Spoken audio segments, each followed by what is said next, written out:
Taikahou, halo semuanya. Kembali lagi bersama kami Frederick Chia. Dan saya pertama kalinya mencoba review YouTube ya. Bukan review YouTube. Mereview buku. Review bukunya tentang Feng Shui yang karyanya Hong Xiang-yi ya. Dan beberapa saya sudah koleksi buku-bukunya. Itu belinya di sekitar toko online ya.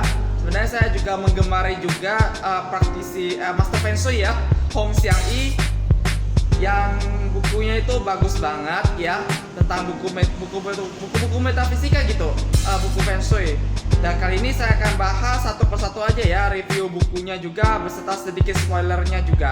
Nah, ini pertama kalinya saya mencoba self video ya. Oke. Nah, teman-teman kalau mau tahu tentang bukunya Xiang-yi, tentang Feng Shui, tentang interaksi elemen, hasta aksara ya. Nah, sebelum saya rangkum review ini ya, jangan lupa subscribe YouTube channelnya ya, Frederick Chia, di bawah ini. Jangan lupa nyalakan loncengnya ya, supaya tidak ketinggalan. Dan teman-teman yang mau mendengarkan podcast, bisa kunjungi di Spotify Podcast, Apple Podcast ya, di link yang sudah saya sertakan di deskripsinya. Oke, terima kasih yang sudah subscribe dan follow podcastnya Frederick Chia.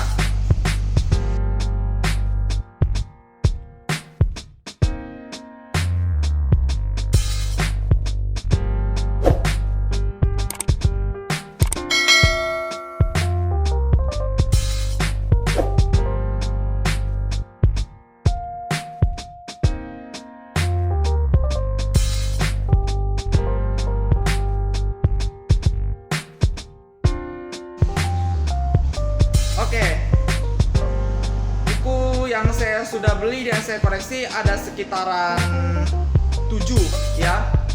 Cuma ada satu yang belum saya beli karena karena sudah sold out gitu dan susah dicari buku yang langka banget, buku karya Xiang-yi-nya. Oke, baik, saya akan rangkum satu persatu aja dari buku ini. Yang pertama nih, Sarang Naga. Nah, Sarang Naga nih. Nah, ini bukunya tentang mitos-mitos mitologi naga. Nah, ini saya baca sedikit rangkumannya ya di sini. Di benak setiap orang Tionghoa, naga adalah hewan sakti yang tidak ada bandingannya. Naga mengambil posisi dengan standar dalam kebudayaan Tionghoa. Tiongkok. Nah, sejak zaman Neolitik nih, kira-kira nih 7.000 tahun yang lalu nih, totem naga sudah mulai terbentuk. Nah, hingga zaman modern seperti saat ini, masyarakat Tionghoa masih menjunjung personifikasi sosok naga yang melambangkan segala hal bagus dalam kehidupan. Nah, melalui waktu yang sangat panjang, totem naga telah tertanam, mengendap, mengkristal, dan menyatu dengan darah dan daging setiap individu orang Tionghoa. Nah, setiap kali kita mendengar kata naga atau bahasa Mandarin long atau bahasa Inggris itu dragon ya. Nah, di sini ada semacam kebanggaan yang bergololak dan mendidih bersama panasnya darah. Itulah keturunan naga. Demikian masyarakat Cina menyebut dirinya bukan hanya mereka yang berada di daratan Cina saja atau bahasa Inggrisnya mainland China gitu, melainkan masyarakat Tionghoa yang telah turun-menurun menetap di luar China juga menyebut dirinya sebagai keturunan naga. Naga mewakili segala sesuatu yang terbaik. Pada zaman Tiongkok kuno nih, hanya kaisar yang berhak memiliki yang terbaik. Ia memakai topi berukir naga, jubah naga, kursi naga, cawan naga, mangkok naga, sampai-sampai pun ranjang tempat tidur juga ada naganya juga loh, dan lain-lain nih. Nah, ia bahkan menyebut dirinya sang naga. Feng Shui juga merupakan salah satu ilmu terbaik yang berkaitan langsung dengan kelahiran seorang sang naga. Diyakini sebidang tanah yang memenuhi persyaratan sarang naga nih, biasanya disebut para naga, akan mendorong kelahiran seorang kaisar bagi keluarga yang mendirikan makam di atasnya. Oke, saya akan buka bukunya ini tentang sarang naga ya.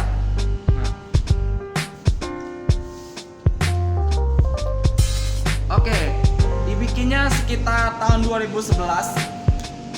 Sudah kayaknya 10 tahun yang lalu nih. Nah, daftar isinya sedikit spoil aja ya. Cerita Feng Shui naga, terus ada asal dan Feng Shui Naga. Terus ada naga-naga pulau di Indonesia. Terus ada Feng Shui Naga di Jabodetabek, bukan Jabodetabek, Jakarta. Terus contoh terapan Feng Shui Naga.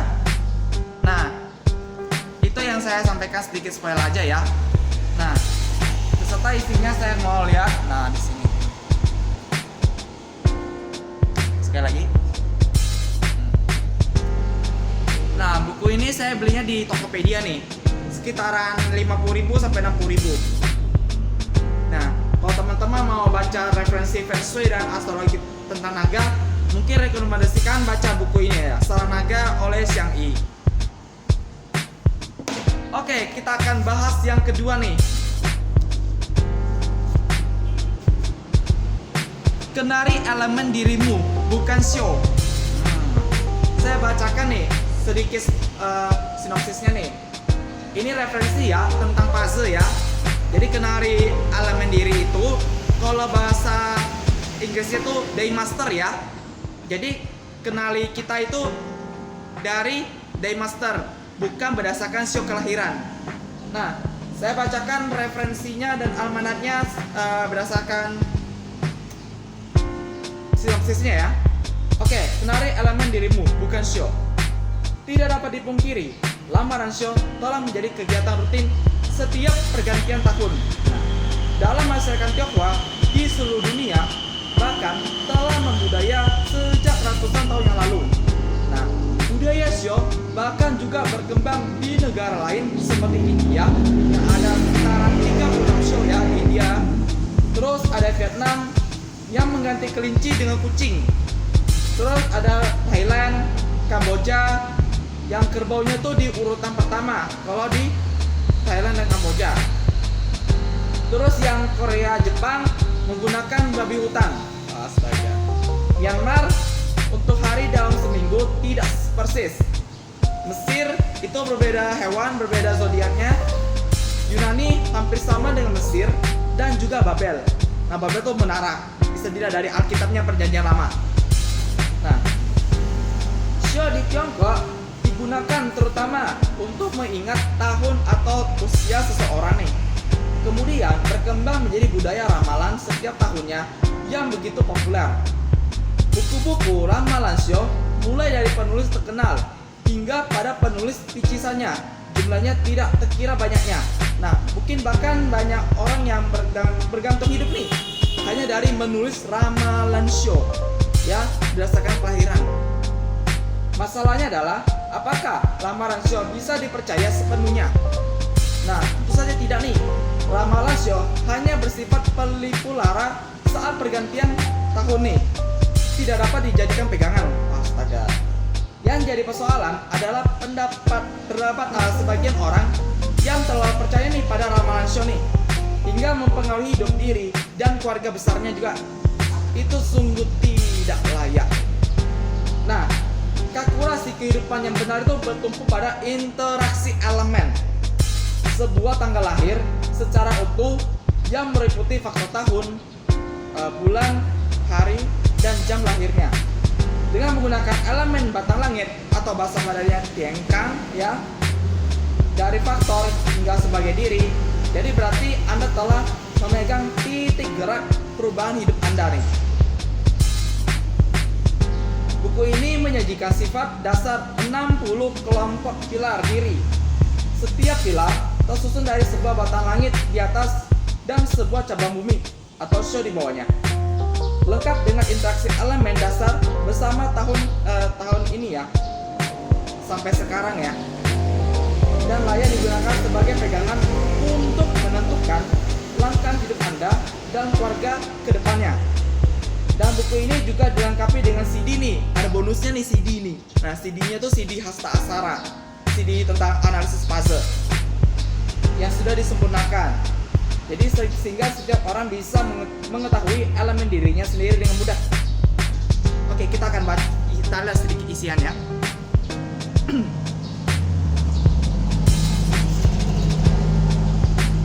Buku ini dibikin pada tahun 2014. Ya, kenari elemen dirimu bukan show. Nah, Bisa lihat ya.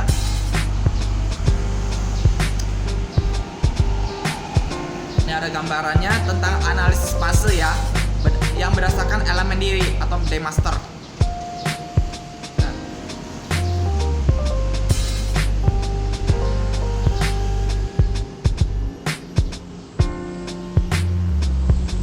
Nah, kalau buku ini saya belinya bukan di Tokopedia. Ini belinya waktu ada pasar buku di Kota Sampit nih. Ini sekitaran 30.000. Itu harganya pasar buku ya, karena buku-buku murah, ada 5.000, 10.000, 15.000, 20.000. Tuh. Oke, kita bahas lagi yang ketiga.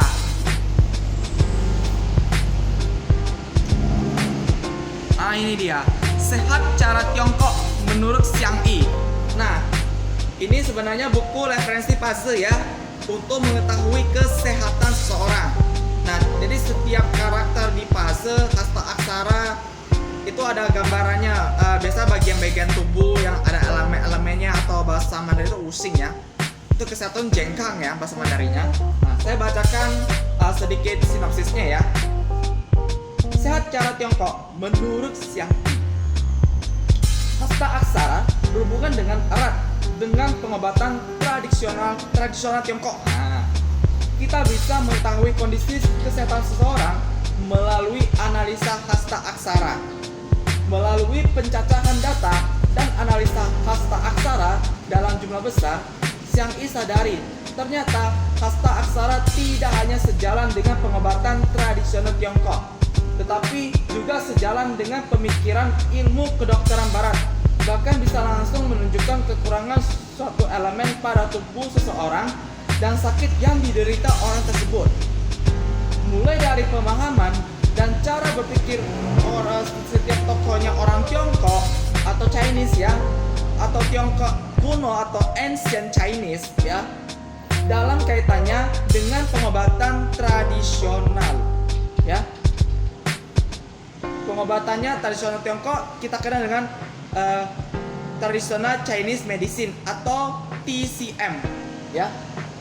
Dan juga berdasarkan hasta aksara atau dikenal dengan fase, serta huruf-huruf atau kombinasi dalam format hasta aksara yang berkaitan erat dengan penyakit tertentu. Buku ini juga membahas banyak sekali contoh-contoh kasus yang dibagi dalam beberapa kelompok secara jelas. Semoga dari buku ini, Sehat Cara Tiongkok menurut Xiang Yi ini memberikan manfaat bagi Anda dan keluarga, terutama penggemar metafisik, Chinese metaphysics, dan masyarakat awam yang peduli kesehatan agar lebih mudah memahaminya. Baik, kita akan buka sedikit Sehat Cara Tiongkok menurut Xiang Yi. Ini sudah ada bookmarknya warna biru nih, saya bikin pakai origami.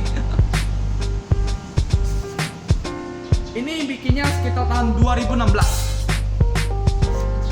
Nah, daftar isinya saya baca, budaya Tiongkok dan Yin Yang. Terus ada jiwa dan raga nih, pengobatan tradisional dan kesehatan, penyakit dengan kategori unsur kayu, terus penyakitnya unsur api, terus jenis penyakit unsur tanah, terus penyakit unsur logam, terus penyakit dengan unsur air, dan lain-lain. Ada penutupnya juga. Ini saya saya kasih. Lagi. Nah nih, 5 elemen dan tubuh manusia. Nah, saya lihat ya.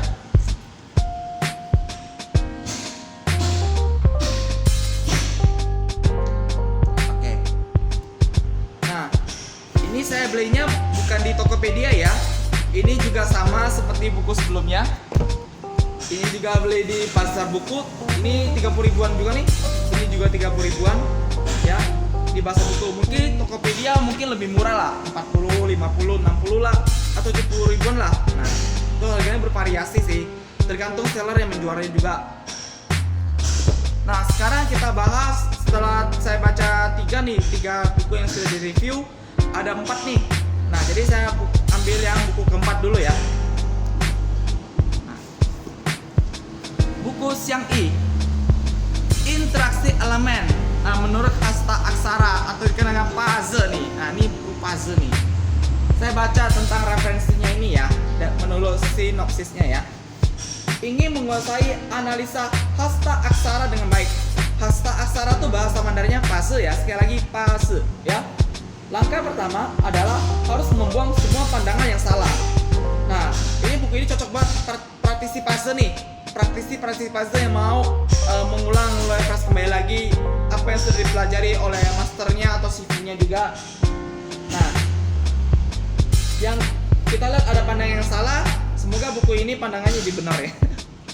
Terus yang selama ini dianut banyak orang dalam kehidupan sehari-hari nih, seperti tidak boleh melakukan pernikahan sesama orang yang sio lahirnya serincong atau selisih 6 tahun. Misalkan sio tikus nikah sama pasangan sio kuda, kan ciong kan? Terus kerbau dengan kambing, kan ciong juga. Nah, itu contoh. Katanya kalau sio lahir yang serincong nih, karena bisa cerai nih, divorce bahasa Inggrisnya, atau hidup sengsara. Juga dipercaya kalau perkawinan yang bagus ya antara orang yang sionya tuh saling hak atau saling cocok, misalkan tikus dengan kerbau karena kan dia hak atau he ya. Terus ya atau yang selisih umurnya 4 atau 8 tahun. Jadi pandangan itu jelas menyesatkan. Ini sudah diterangkan dalam buku Fase Selatan sebelumnya, tapi bukunya ini saya nggak dapatkan hasta aksara selatan karena bukunya susah dicari nih. Ya, cuma dapat ini aja. Oke, tidak hanya itu, banyak sekali pandangan yang salah berkembang. Bahkan tidak terkecuali terjadi sebagian pada alif fase atau hasta aksara itu sendiri. Semuanya harus dibuang jauh-jauh dan disingkirkan sama sekali dari memori otak Anda terlebih dahulu. Waduh, cuci otak jadinya. Baru kemudian Anda bisa menerima cara yang lebih benar. Setidaknya ada cara yang maksud saya itu sisi yang ini, gunakan secara baik. Buku ini khusus menjelaskan hukum atau pola interaksi dan hubungan sesama batang langit, cabang bumi, serta antara batang langit dan cabang bumi. Hukum interaksi ini menjadi dasar semua ilmu Tiongkok dalam golongan susu. Susu itu bahasa Mandarinnya Chinese Metaphysics atau metafisika Tiongkok. Bahkan juga dasar bagi pengobatan tradisional, ilmu kungfu, mengolah qi itu bahasa Mandarin itu artinya energi ya. Dan ilmu-ilmu Tiongkok kuno lainnya. Buku ini adalah buku hasta aksara atau fase tingkat dasar yang tidak boleh diabaikan begitu saja oleh para pencari rahasia hidup dan kehidupan seperti Anda ya. Dengan menguasai dasar yang baik, dengan sendirinya Anda akan bisa menguasai ilmu hasta aksara dengan baik pula. Oke, kita bacakan sedikit aja dulu.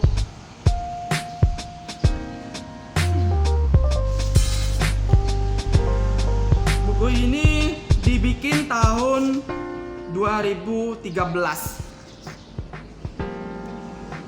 Nah, sini ada tulisan. Terima kasih untuk rekan-rekan saya, Bapak Irwan yang sudah membantu mengedit, Julian Wesley, Farelian, dan Jackie Lim, dan teman-teman yang membantu dalam pembuatan program, serta Liberty Shi yang membantu mendesain buku ini. Mantap. Kita baca daftar isinya. Di sini ada yin yang dan 5 elemen. Nah, batang langit itu ada interaksinya tuh. Terus siang batang langit. Terus cabang bumi ada pengantaran sama contoh-contohnya kasusnya. Nah, oke, saya akan sedikit mereview. Nah, lihat aja isinya. Nah, buku ini ada sedikit contoh tentang analisis fase.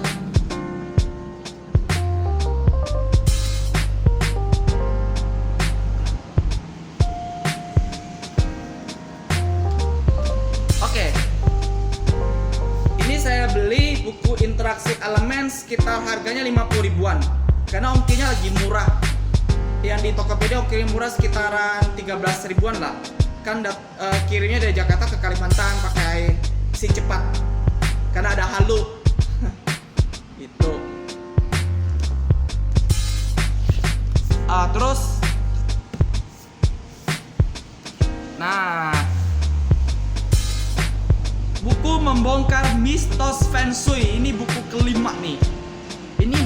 saya beli ini edisi revisi. Jadi buku Xiang Yi yang membongkar mitos Feng Shui ini sudah 3 kali revisinya loh. Jadi ini buku ini cetakan ketiga ya. Oke, saya baca dulu sinopsisnya tentang membongkar mitos Feng Shui.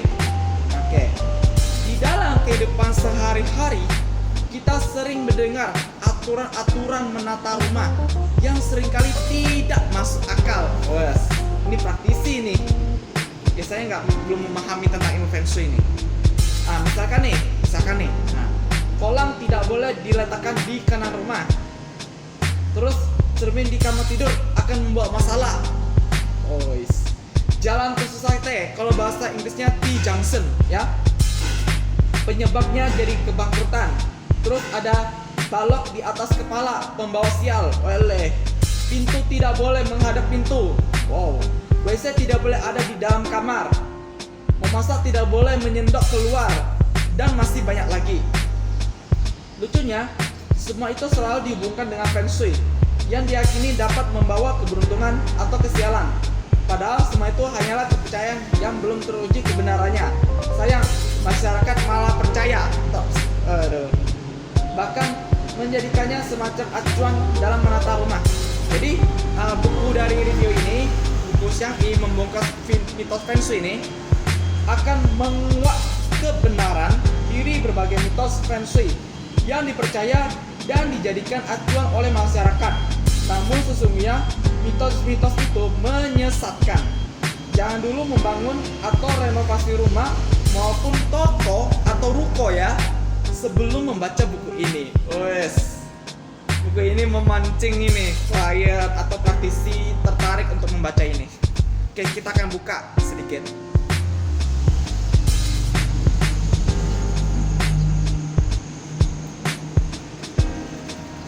Buku ini direvisi cetakan ketiga tahun 2013. Ya. Di sini ada baca sini. Pesannya. Untuk Lim Metasari, istriku tercinta dan selalu mendukung, dan anak-anakku, Julian Wesley, Huang Changyuan, Paulina Angelina, Hung Pei Feng, dan James Wesley yang sangat kusayangi. Nanti dia peduli sama keluarga, istri sama anak-anak. Bagus yang ini. Cocok. Terus kita baca daftar isinya nih. Bagian 1, mengenal ilmu Feng Shui. Terus isi dari bagian 2, mitos-mitos Feng Shui.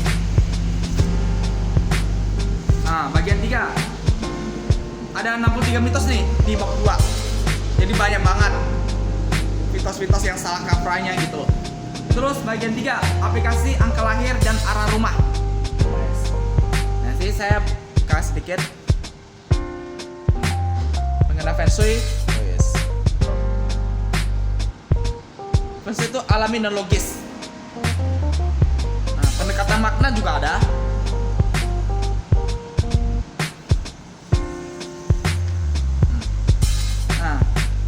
Ini buku ini saya beli di Tokopedia ya, sekitar 50 ribuan lah. Akhirnya dapat gratis, ongkir, ya pengurang ongkir, jadi totalnya sekitar 13 ribuan lah. Sudah ada 5 buku yang sudah saya bahas. Baik, saya akan kasih buku ke-6 ya. Buku ini sangat tebal. Metode membangun nama Tionghoa. Nah, buku ini bukunya sangat tebal banget, sekitar 1000 halaman lebih. Lumayan nih buat referensi. Ketoknya keras banget. Padahal cuma paperback sih. Jadi isi dari metode membangun nama Tionghoa ini, mungkin yang untuk khusus yang Chinese, yang orang punya nama Chinese lah ya. Nama Chinese kan kita ada 3 karakter, 3 huruf lah ya. Setiap karakter nama-nama Tionghoa, nama Chinese itu ada maknanya. Dan itu ada unsurnya juga loh. Saya akan bacakan sinopsisnya ya. Ada yang berkata, apa artinya sebuah nama? Namun, banyak juga yang menganggap nama memiliki arti yang penting. Janganlah dianggap sepele. Di beberapa daerah, di tanah air nih, khususnya Indonesia, menentukan satu nama dihitung dari tanggal kelahiran. Karena di dalam sebuah nama bisa saja mengandung suatu makna nih. Sebuah nama memiliki titipan kasih sayang, harapan, doa, dan dukungan dari orang tua. Nah, orang tua tuh memberi nama Chinese tuh supaya kita dapatkan kehidupan kita lebih positif lagi, kehidupan yang lebih baik lagi gitu. Nah, terus oleh karena itu pemberian nama yang baik untuk anak adalah suatu keharusan.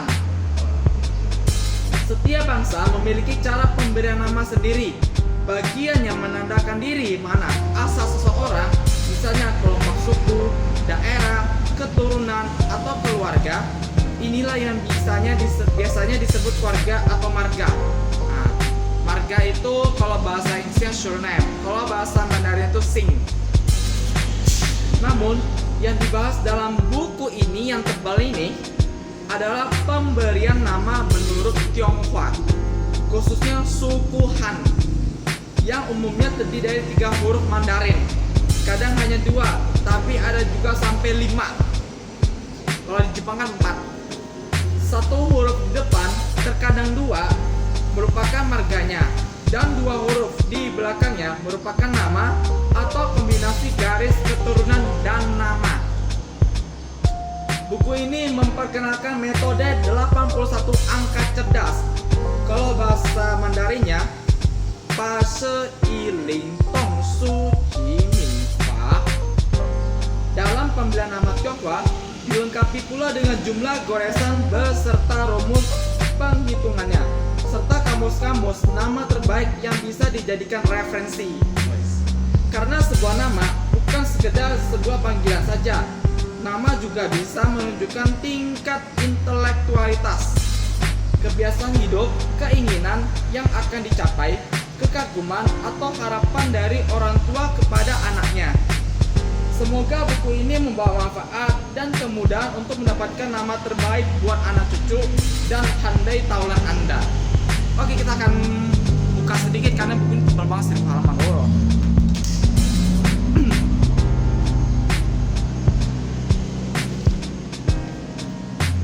Oke, buku ini dicetak tahun 2018, sekitar 3 tahun yang lalu nih. Kalau di 2021. Nah, daftar isinya ada secangkir kopi, bab 2, sepotong roti, 3, menyayang bayi, terus rumus angka cerdas, itu berapa gores, dan kamus-kamus berdasarkan elemen. Nah, bukunya tebal banget nih. Gue paling suka itu tebalnya. Nah, dari geografi bisa lihat ada nama-nama Chinese seperti ini. Terus ada rumus angka cerdas. Misalnya rumus angka cerdas berdasarkan goresan.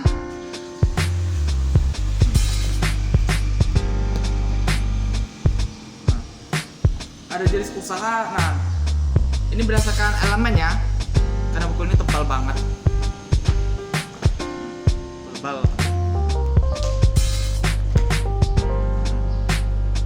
Misalnya menurut elemen, misalnya elemen air, elemen tanah, berapa gores, bisa dilihat nama Anda kan harus tahu.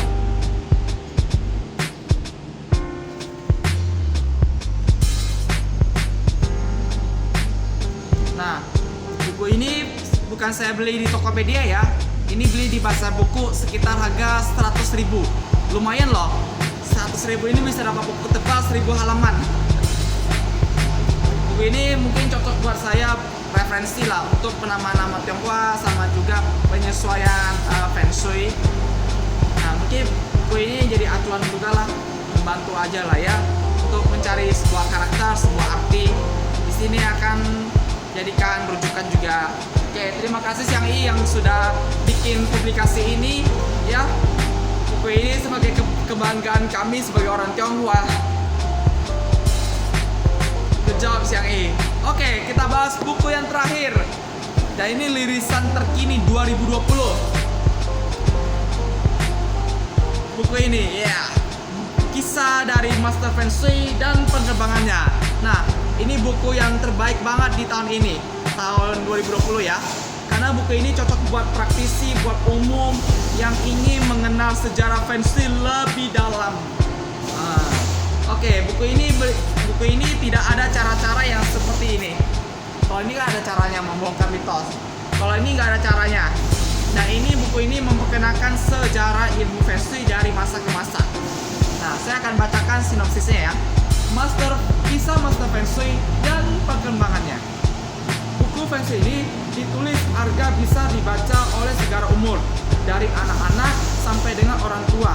Isinya adalah cerita-cerita tentang para Master Feng Shui dari zaman ke zaman. Mulai dari perkembangan ketika Feng Shui untuk pertama kalinya dicetuskan hingga pada perkembangan terakhir di masa kini, sekarang ini ya. Selain itu, penulis khususnya juga telah meluruskan dan membuang pemahaman yang terkesan mistis dan tidak bisa diterima akal sehat. Dengan terbitnya buku ini, semoga pandangan yang benar tentang Feng Shui semakin berkembang baik dan mendudukkan Feng Shui pada posisinya yang benar. Setidaknya tidak mencampur adukan dengan agama tertentu ya, apalagi dengan ilmu perdukunan.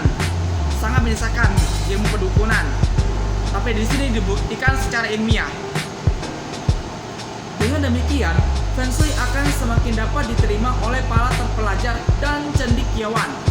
Oke, ini buku favorit saya nih, bestsellernya. Nah, saya dapat bookmarknya. Oke, nih aku baca Passion for Phonetics-nya. Nah, kisah Master Feng Shui dan perkembangannya dibikin tahun 2020, baru setahun ini. Kalau di tahun 2021 ya. Nah, saya baca daftar isinya. Ada sekilas tentang sejarah perkembangan Feng Shui. Terus ada cerita tentang Master Feng Shui. Nah, cerita-cerita tuh ada terkandung dalam buku. Ini cocok banget nih buat praktisi atau Master Feng Shui yang ingin mendalami, ya. Terus banyak lagi nih. Nah, ada dari cerita-cerita dari masa ke masa nih. Oke, ini saya sedikit isinya ya, lihat. Nah, ada masa Wutai, nama awal satuan waktu. Nah, di sini 24 Jieqi atau disebut juga solar terms. Kompas Feng Shui, bahasa Mandarin Lopan. Nah, seperti ini. Nah, seperti ini.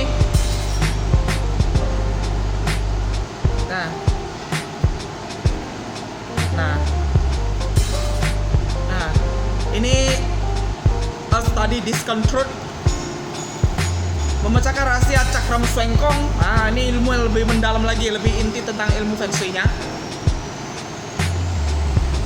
Nah, dari master-master nih banyak kan. Ini buku ini saya suka banget nih. Oke, baik. Ini saya kumpulkan sebanyak 7.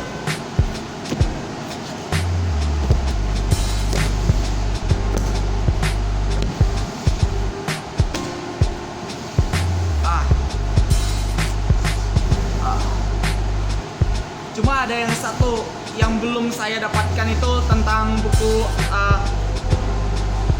Puzzle Gaya Selatan yang buku siang ini. Nah, sekian dulu ya dari 7 buku ini ya. Dan juga saya juga berterima kasih untuk Master Siang I yang sudah meliris beberapa banyak publikasi untuk masyarakat Indonesia supaya meluruskan kesalahpahaman tentang ilmu Feng Shui dan juga mengedukasi ilmu-ilmu puzzle ya. Dan untuk Siang I ya, saya berharap tetap berkarya gitulah. Teruskan memberikan, mengedukasikan juga bukan hanya masyarakat tapi juga para praktisi Feng Shui juga. Oke, itu aja ya. Sekian dari review dari buku Siang I dari ke-7 seri ini, referensi Feng Shui, referensi bahasa sama almanak juga ya. Nah, kalau kalian suka dengan konten yang saya sampaikan, yang saya bikinkan, jangan lupa subscribe ya YouTube channelnya Fredrik Chia. Kalau jika ada yang mau konsultasi passion, Feng Shui atau konsultasi tarot, nah bisa kunjungi Instagram @chia_feng_shui. Di Instagramnya sudah saya sertakan di link di deskripsinya, oke? Nah, kalau suka dengan videonya bisa like juga ya, tombol like-nya ya. Nah, terus juga jika konten ini bermanfaat silahkan share ya. Oke, itu saja ya. Terima kasih, Toh Cesai. Sampai ketemu lagi di sesi video upload berikutnya. Bye bye.